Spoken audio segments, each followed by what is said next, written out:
Terima kasih pengerusi sidang, para penonton maya yang dikasihi.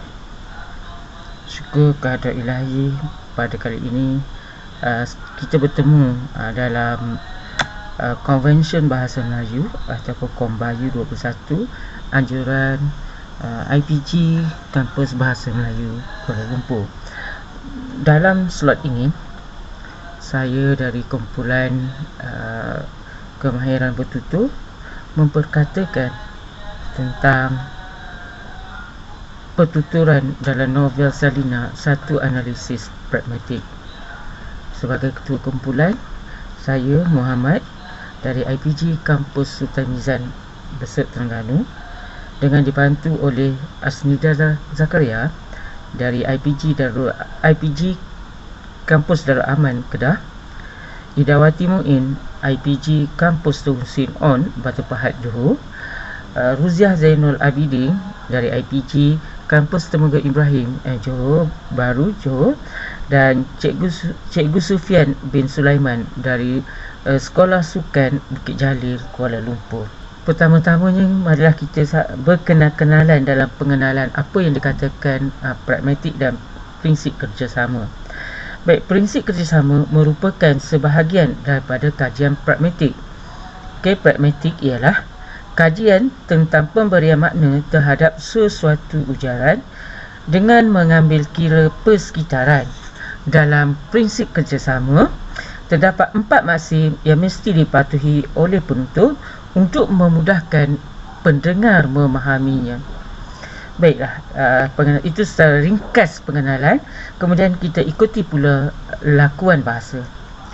Lakuan bahasa menurut Kamus Linguistik terbitan Dewan Bahasa dan Pustaka tahun 1997 mentakrifkan lakuan bahasa sebagai penghasilan bunyi bahasa dengan cara yang tersusun untuk melahirkan ujaran yang bermakna. Baiklah, para penonton yang dikasihi sekalian, kita teruskan lagi dengan slide seterusnya, iaitu prinsip kerjasama. Apakah yang dikatakan prinsip kerjasama itu? Menurut Muhammad Fadli, yang telah mengambil contoh pengaplikasian prinsip kerjasama ini yang digunakan oleh Jenny Thomas 1996 untuk membantu memudahkan pemahaman sebagaimana fikir yang dimahukan, seperti contoh di bawah. Dengan izin saya mengambil contoh bahasa Inggeris. Husband, where are the car keys? Where are the car keys? Kemudian isterinya menjawab, wife, they are on the table in the hall. Dan jawapan yang diberikan itu sangat jelas, mudah difahami dan mematuhi keseluruhan maksim yang diutarakan oleh Grice dalam prinsip kerjasama Grice. Baik, pernyataan masalah seterusnya ialah masalah yang selalu kita hadapi ialah dalam penulisannya, terutamanya jenis ayat digunakan, jenis ayat yang digunakan dalam penulisan. Itu yang pertama. Yang kedua, sejauh manakah ayat yang ditulis dalam novel Salina berkait rapat dengan lakuan bahasa. Sejauh mana ayat yang ditulis dalam novel Salina berkait rapat dengan lakuan bahasa. Dan seterusnya, perlukah prinsip kerjasama sama-sama dipatuhi dalam perbualan? Baik, berdasarkan ketiga-tiga masalah ini, kajian ini dijalankan untuk memberi pencerahan kepada pendengar, daripada penutur kepada pendengar, tentang jenis ayat, pemahaman pendengar dan prinsip kerjasama. Seterusnya, warga Dewan Maya yang saya hormati sekalian, seterusnya kita pergi kepada dapatan kajian. Baik, sebelum saya meneruskan dalam dapatan kajian ini, sekali lagi saya jelaskan bahawa sampel dan batasan kajian tadi telah saya nyatakan dalam batasan kajian. Baik, sampel di situ ialah buku novel Salina karya A. Samad Said. Seterusnya dapatan kajian. Dapatan kajian pertama ialah berkaitan dengan ayat, ya. Terdapat dua jenis ayat sahaja yang digunakan oleh pengarang untuk menyatakan, untuk menjelaskan setiap peristiwa, setiap urutan yang ada dalam novel Salina. Baik, yang pertama ialah ayat penyata. Ayat penyata menurut Nik Safia Karin dan rakan-rakannya 1994, halaman 441. Ayat penyata ialah ayat yang diucapkan dengan maksud membuat satu pernyataan. Ayat penyata mempunyai tujuan menyatakan atau memberikan keterangan tentang sesuatu hal. Ayat penyata juga disebut sebagai ayat berita atau ayat keterangan, dan hal ini dapat dilihat dalam contoh 3, 5 dan 7, seperti yang saya letakkan di dalam hasil kajian. Baik, ayat yang nombor 3 ialah kau tak boleh akan susah sendiri nanti. Tengok saja sekarang ini, bagaimana dibuatnya kau. Ada fakar tak boleh kau harapkan. Okay? Itu adalah 3 contoh ayat penyata. Secara detailnya dapat kita katakan bahawa kau tak boleh akan susah diri sendiri nanti. Ayat ini diujarkan oleh penuntut untuk menyatakan tentang hal Siti Salina, salah satu watak terdapat dalam novel Salina. Hal tentang gambaran hati dan perasaan Siti Salina dan Abdul Fakar serta Muhammad Yusof. Begitu juga pada ujaran kelima. Dialog ini berbicara, sambungan bicara dari ujaran 3 itu. Mereka berbincang tentang perlakuan yang dirasakan oleh Siti Salina dengan perbuatan di atas. Tengok saja sekarang ni, bagaimana dibuatnya kau. Ayat ini diujarkan dengan menyatakan atau memberitahu tentang hati dan perasaan Siti Salina yang dimusnahkan. Dalam ujaran 7 misalnya, Abdul Fakar tak boleh kau harapkan menyatakan tentang seorang lelaki yang tidak boleh diharap atau menjadi sandaran, menjadi pelindung kepada Siti Salina. Itu ayat penyata dan contohnya sekali. Dan seterusnya pula ayat tanya. Ayat tanya juga digunakan dalam perbualan dalam novel Salina ini. Menurut Nik Safia dan rakan-rakan, masih juga pada halaman dan tahun yang sama, yang bertanya ialah ayat yang digunakan, ayat tanya ialah ayat yang digunakan untuk menyatakan sesuatu hal. Ayat tanya terbahagi kepada dua, iaitu ayat tanya dengan kata tanya dan ayat tanya tanpa kata tanya. Dan contoh ayat tanya dalam perbualan ini ialah ujaran 4, ujaran 16 dan ujaran 17. Contoh ujaran berkenaan ialah, kalau kau sakit, siapa yang susah? Kau juga kan? Begitu kan? Lebih senang. Kenapa mesti Inah tanggung orang yang tak tahu pun kita berbudi kepadanya? Jadi ayat-ayat ini diujarkan oleh penuntut secara dialog, secara bertulis dalam ujaran yang mempunyai kata tanya. Seperti, kau sakit, siapa yang susah? Kau juga bukan? Kau juga kan? Satu pertanyaan. Itu yang dijelaskan bahawa terdapat dua jenis ayat yang digunakan di dalam novel Salina ini. Pengerusi sidang dan warga penonton maya yang dikasihi, teruskan pula dengan dapatan berikutnya, iaitu lakuan bahasa. Seperti yang dijelaskan dalam slide di atas, slide sebelumnya, apa yang dikatakan lakuan bahasa. Baik, seperti yang dijelaskan, lakuan bahasa itu terdapat 6 jenis lakuan bahasa. Antaranya ialah penyampaian maklumat, permintaan maklumat, pembangkitan perkara, penyampaian pendapat. Hanya 4 sahaja lakuan bahasa yang terdapat dalam kajian ini.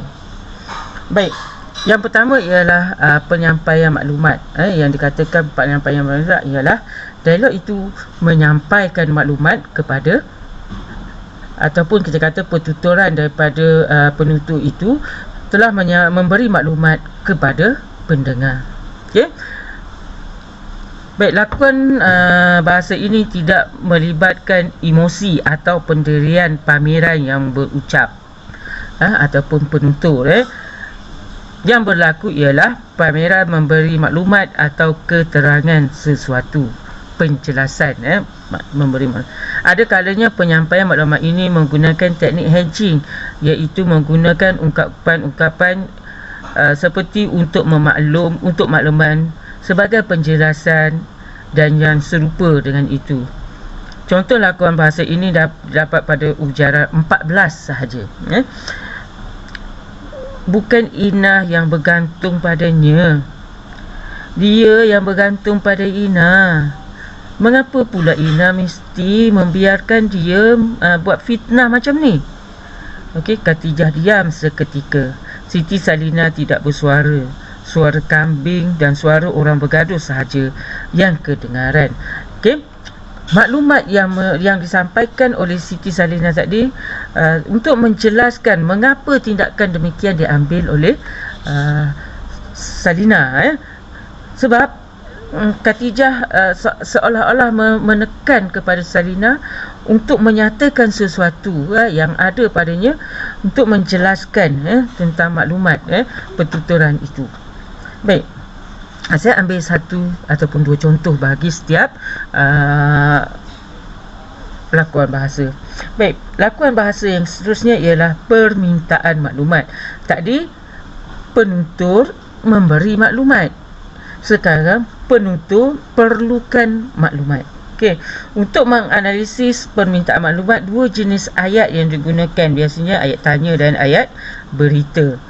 Okey, permintaan maklumat bermaksud permintaan pendapat atau pandangan. Permintaan maklumat boleh menggunakan sama ada ayat tanya atau ayat tanya tertutup. Ayat tanya terbuka, ayat tanya tertutup. Ayat tanya terbuka ialah ayat tanya untuk mendapatkan ciri terbukanya. Okey, jawapan tidak terbatas pada satu-satu jenis sahaja. Maknanya jawapan itu terbuka. Nama lagi ayat terbuka. Jawapan yang diperlukan lebih meluas dan dapat memberi jawapan yang pelbagai. Contoh lakuan bahasa ini pada ujaran 1, ujaran 17 dan ujaran 18. Pada ujaran pertama, ujaran 1, cuba Inah katakan, susah macam mana? Kenapa mesti Inah tanggung orang yang tak tahu pun kita berbakti kepadanya? Kenapa Inah mesti tanggung orang seperti Abdul Fakar yang sudah tidak tahu membalas budi? Mau pula memukul dan menerjang Inah. Baiklah, warga Dewan Maya, kita teruskan lagi dapatan daripada lakuan bahasa, iaitu pembangkitan perkara. Apa yang dikatakan pembangkitan ni ialah mengukuhkan sesuatu ataupun isu yang ada hubung kait dengan perbahasan, sama ada maklumat atau isu itu sesuatu yang sudah diperkatakan oleh orang atau sesuatu yang baru. Okey, perbahasan bukan kita berbahas seperti bahas debat ala parlimen dan sebagainya. Perbahasan di sini bermaksud konflik, ataupun kita katakan konflik ataupun berlaku pertentangan pendapat dan sebagainya.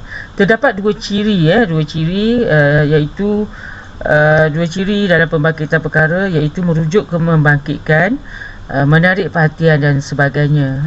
Pembangkitan perkara juga boleh dinyatakan dalam ungkapan mengenai, berkenaan atau serupa dengannya. Ciri yang kedua ialah melihat kepada pembangkitan. Sebagai contoh pada ujaran 19, betul Inah sayang dia, betul Inah kasih dia, tapi tak guna disayang orang macam tu, tak guna dikasihi orang yang tak tahu kita kasihkan dia, dan tak tahu pula membalas kasih sayang kita. Jadi di sini ialah penutur cuba membangkitkan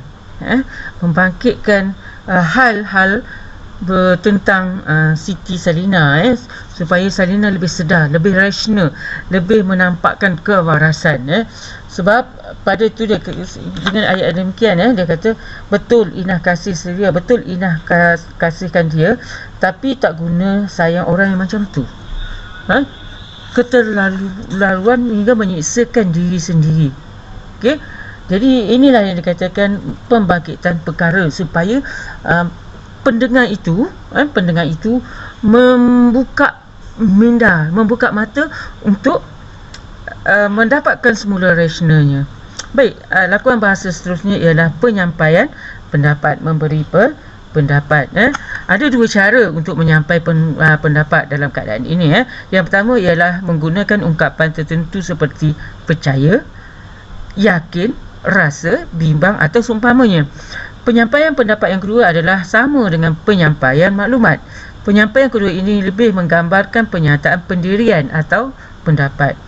Jadi lakuan bahasa ini terdapat pada ujaran 3, ujaran 4, ujaran 8, ujaran 9, ujaran 10, ujaran 11, ujaran 13 dan ujaran 15. Walau bagaimanapun kita ambil 3 ujaran saja sebagai contoh.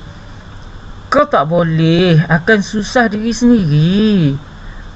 Okey? Yakin kalau kau sakit, siapa yang susah? Kau juga kan? Abdul Fakar tak boleh kau harapkan. Okey? Rasa bimbang. Inah tak usah biarkan sahaja Inah disiksa begini. Okey? Pendirian. Pendirian. Jadi di sini jelas kita nampak pendapat yang diberikan oleh penuntut kepada Salinah, supaya Salinah lebih sedar, lebih menampakkan rasionalnya. Baik, kita teruskan lagi, kita teruskan dengan tajuk kecil seterusnya, iaitu maksim dalam perbualan. Prinsip, ada prinsip yang dijelaskan tadi, ialah prinsip kerjasama GRICE.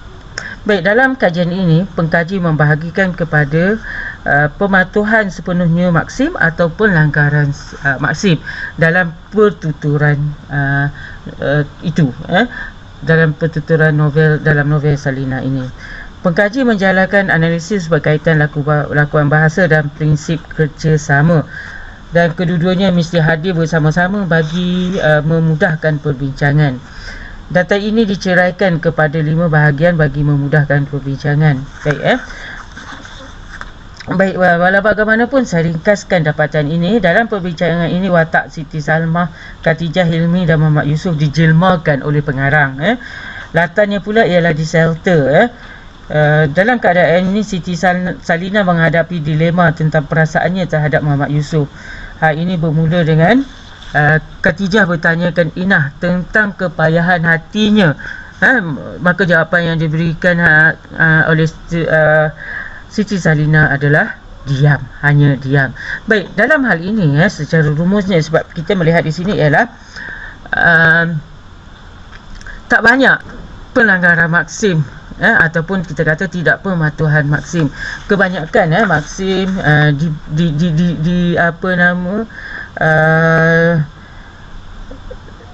diucapkan ataupun prinsip kerjasama itu tidak dilanggar dengan melibatkan maksim-maksim yang diutarakan oleh Christ itu. Baik, maksim cara, maksim realiti, maksim kualiti, dan maksim relevan. Kesemua maksim itu dipatuhi oleh pengarang dalam menuturkan dialog ataupun memberi dialog. Pada hemat saya, pada hemat pengkaji dalam kajian ini, maksim digunakan sepenuhnya, walaupun ada 4 maksim, 3 maksim, walau bagaimanapun maksim itu dipatuhi. Contohnya maksim kualiti, pertuturan itu dijelaskan dengan secukupnya. Maksim kualiti, maksim cara dan maksim relevan. Baik, secara ringkasnya, maksim ini dalam GRICE, maksim GRICE ini, pengarang telah menulis dialog, menulis pertuturan mengikut maksim dengan baik. Oleh yang demikian, dialog itu lebih menampakkan lancar, tidak tersekat, dan idea pun menjadi secara teratur. Baik. Seterusnya kita lihat pula kepentingan prinsip kerjasama dan lakuan bahasa di dalam kelas. Bila berkaitan dengan kemahiran bertutur, kita lihat terdapat dua keadaan kepentingan prinsip kerjasama dan lakuan bahasa di dalam kelas atau di sekolah. Dapatan analisis mendapati bahawa keperluan mengajar fikir di dalam kelas. Fikir ialah prinsip kerjasama. Hal ini demikian kerana fikir penting untuk memperlihatkan kesantunan bercakap. Itu utamanya dalam penggiliran bercakap ataupun terkin, seperti juga dalam novel. Selain itu, keperluan mengajarkan fikir ini disebabkan oleh penggunaan bahasa, terutamanya bahasa badan, body language. Contohnya diam, dia tidak menjawab dan sebagainya. Dan dalam analisis ini, bahasa badan tadi ialah diam. Dalam diam bererti tidak bercakap, tetapi itu menyatakan bahasa. Sebenarnya bahasa badan dapat digunakan di dalam kelas. Di negara kita, Malaysia, bahasa tulisan amat ditekankan. Dengan demikian berlaku pertempuran dua keadaan. Sebab bahasa badan memang cantik, boleh memberi makna, bermakna dan sebagainya. Baik, lakuan bahasa pula perlu diberi penekanan kerana lakuan bahasa menjadikan kelas lebih menarik.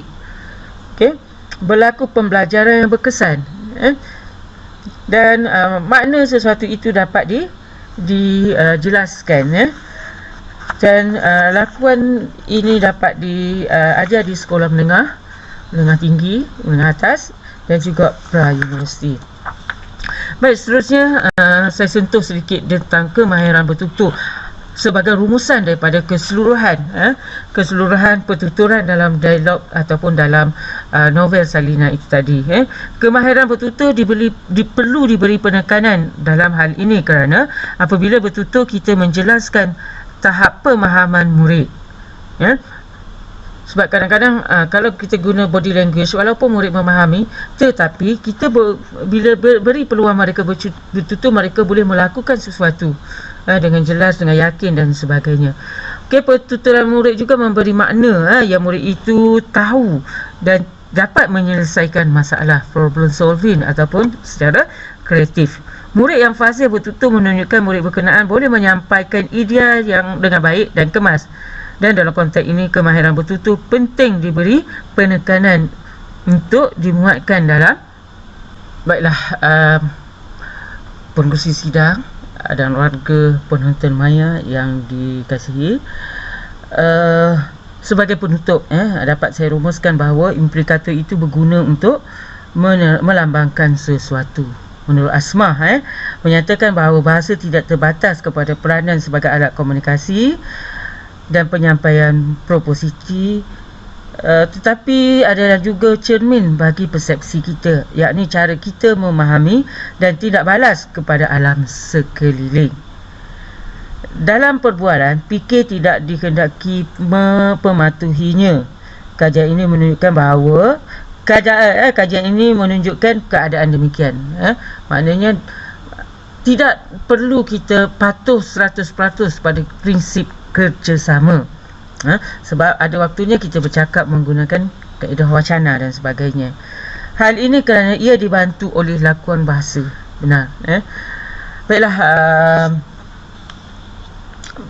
pengerusi sidang dan warga penonton, saya rasa sampai di sini saja untuk saya bentang kajian saya yang berjudul Pertuturan dalam novel Salina, karya A. Samad Said, dengan analisis pragmatik.